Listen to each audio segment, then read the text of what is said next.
Hi guys, and welcome back to my channel. This is my 2020 New Year book tag.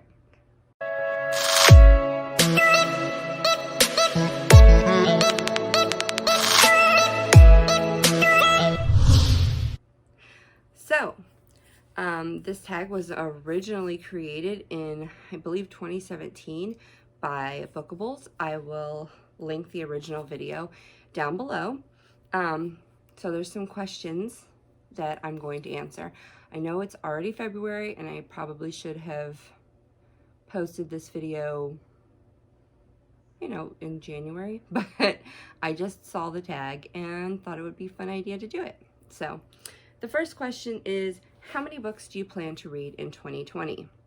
That is a difficult question because I tend to be a bit of a mood reader. So I never know if I'm going to finish the TBR that I set up for the month or if I'm going to change it up, do a buddy read, something like that. I set my Goodreads reading challenge to 45 books, but I believe being on BookTube will push me to read more books, and with all the buddy reads I'm doing. So I would love to hit 100 books, but who knows? Okay, the second book is 5 books you didn't read in 2019 that you want to read in 2020. Okay, so I have several books here that I wanted to read. I've actually wanted to read several for these for a while. They weren't released in 2019, not all of them, some were. But the first book is The 7 Husbands of Evelyn Hugo by Taylor Jenkins Reid. I'm pretty sure everybody knows what this book is about, but if you don't, I will read the synopsis for you. Reclusive Hollywood icon Evelyn Hugo is finally ready to tell the truth about her glamorous and scandalous life. But when she chooses unknown magazine reporter Monique Grant to write her story, no one is more astounded than Monique herself. Determined to use this opportunity to jumpstart her career, Monique listens in fascination. From making her way to Los Angeles in the 1950s to leaving show business in the 80s, and, of course, the 7 husbands along the way, Evelyn unspools a tale of ruthless ambition, unexpected friendship, and a great forbidden love. But as Evelyn's story nears its conclusion, it becomes clear that her life intersects with Monique's own in tragic and irreversible ways. So I started reading this when it first came out. I got halfway through and for some reason stopped. I was been in a bit of a reading slump and my mood changed, so of course I jumped into another book. I really hate that I didn't finish it, but I'm buddy reading it this month with my friend Maddie. The next book is The Bells. This book came out, I want to say 2018. I don't know if I'm correct about that, but this is about a girl named Camilla, and she is a belle. In the opulent world of Orleans, belles are revered for their control beauty, and beauty is a commodity coveted above all else. In Orleans, which I don't think I'm saying right, the people are born gray. They are born damned, and only with the help of a belle and her talents can they transform and be made beautiful. But it's not enough for Camilla to be just a belle. She wants to be the favorite, the belle chosen by the Queen of Orleans to live in the royal palace, to tend to the royal family and their court, and be recognized as the most talented belle in the land.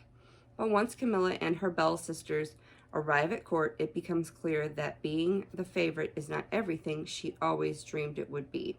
Behind the gilded palace walls live dark secrets, and Camilla soon learns that the very essence of her existence is a lie, that her powers are far greater and could be more dangerous than she ever imagined. And when the queen asks Camilla to risk her life and help the ailing princess by using belle powers in unintended ways, Camilla faces an impossible decision. Let the Bells sounds really good. Once again, this was a book that I got halfway through in 2018 when it first came out, and I stopped. I don't remember why, but I'm going to get to it this year. The next book, and don't hate me if you love this book. I know it is a huge success, and it's a lot of people rated it at 5 stars, but it is Strange the Dreamer by Laini Taylor. This is about Laszlo Strange, war orphan and junior librarian, who has obsessed with the mystic lost city of Weep for as long as he can remember. But it would take someone bolder than he to cross half the world in search of it.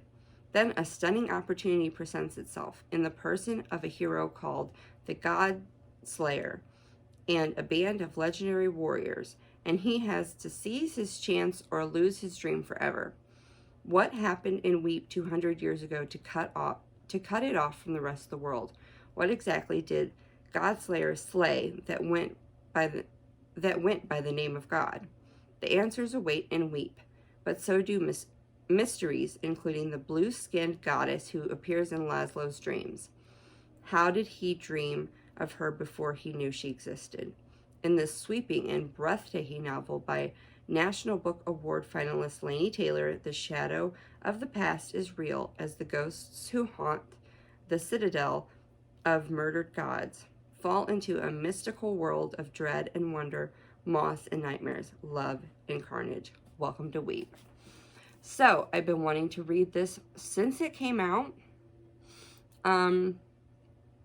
I've attempted to start it a couple of times and I got distracted.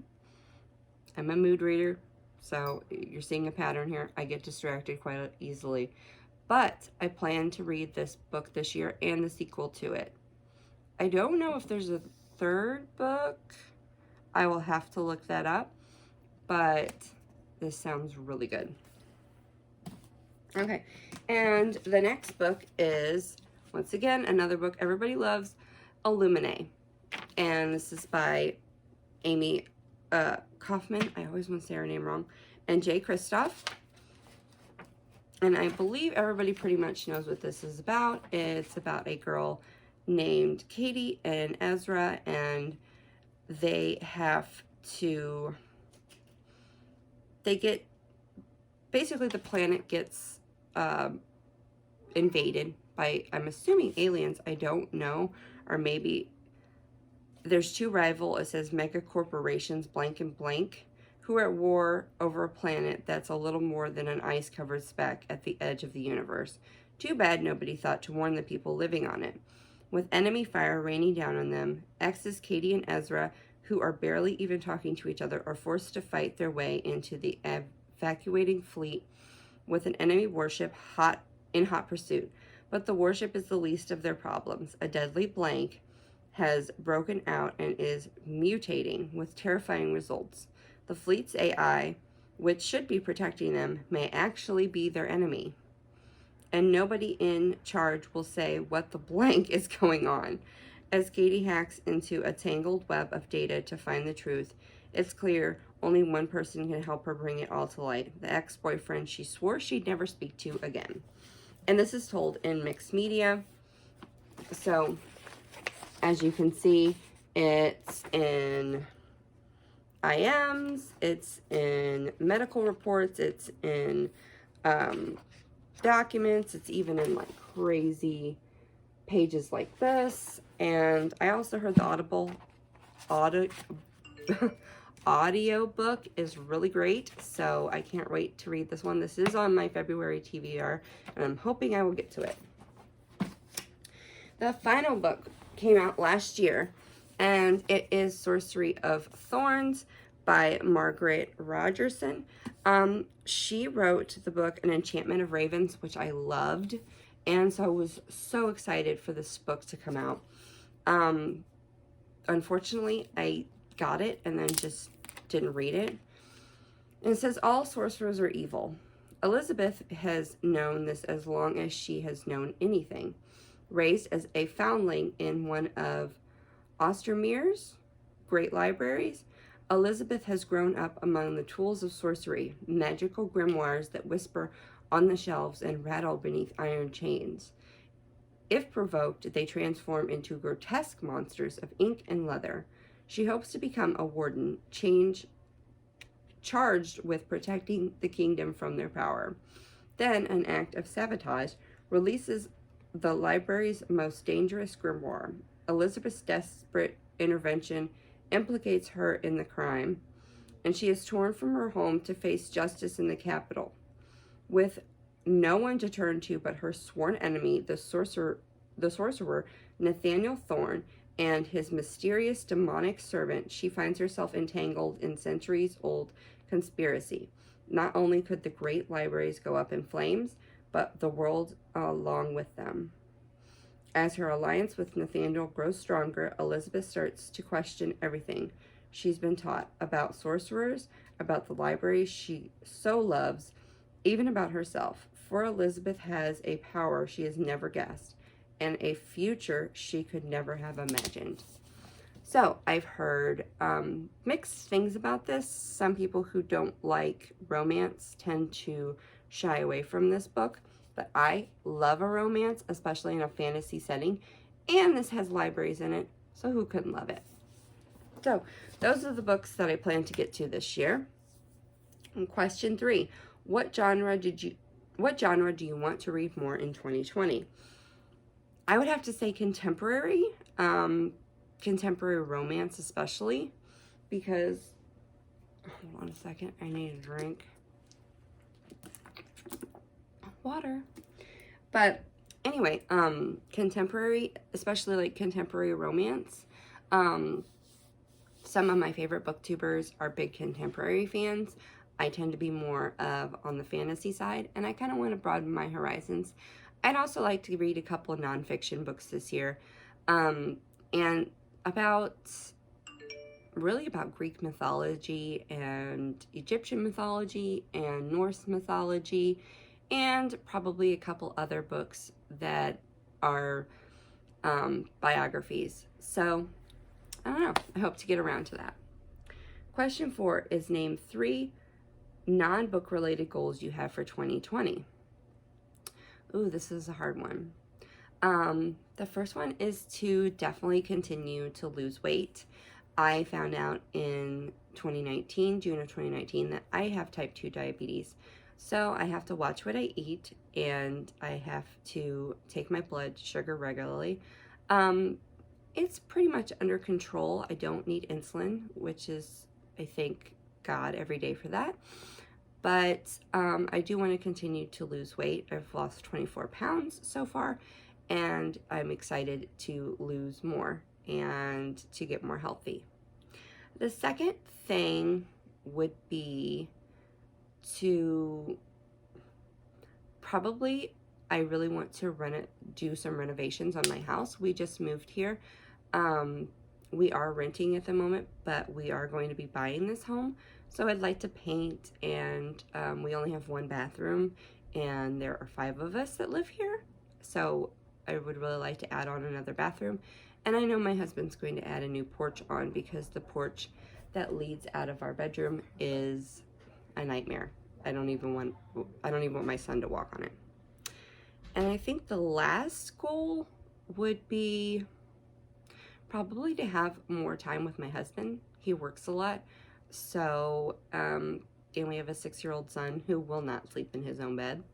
So I would love to spend more time with him, maybe go on some date nights, see some movies, something fun like that. So, question 5. What is a book you've had forever but you still haven't read? I'm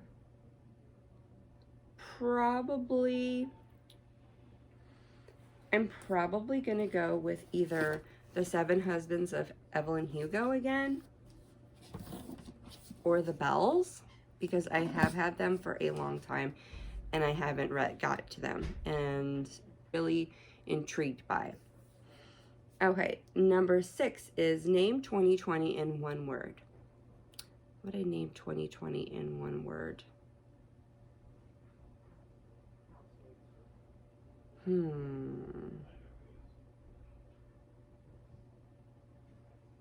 Adventure. I'd have to say adventure, because we're starting this new adventure in our home, and we're starting a lot of new things, you know. My son is in the second semester of kindergarten, and he's learning to read, so that's a big happy joy for me as a mom. And my husband he started a new job last year, but hopefully he will go permanent at the job that he's at and will make more money, which is always good. Like I said, I want to do renovations in my house. The first thing I want to do is paint. So there's lots of things going on. And I'd also like I said, like to go do more things with my husband, more date nights. So that would be adventures, going out, having lots of fun. So number 7 is tag a friend. I've already seen so many people do this one, so I'm gonna have to opt out of tag a friend. If you see this and you think that there is someone I should have tagged in this book tag, please link them below in the comments. And that is all for now. Thank you all so much for watching this video. I know I rambled half of it and can't get my words right. So I thank you all so much for viewing. Please give me a like and subscribe if you would like to, and have a great evening or great day whenever you're watching this. Bye guys, love ya.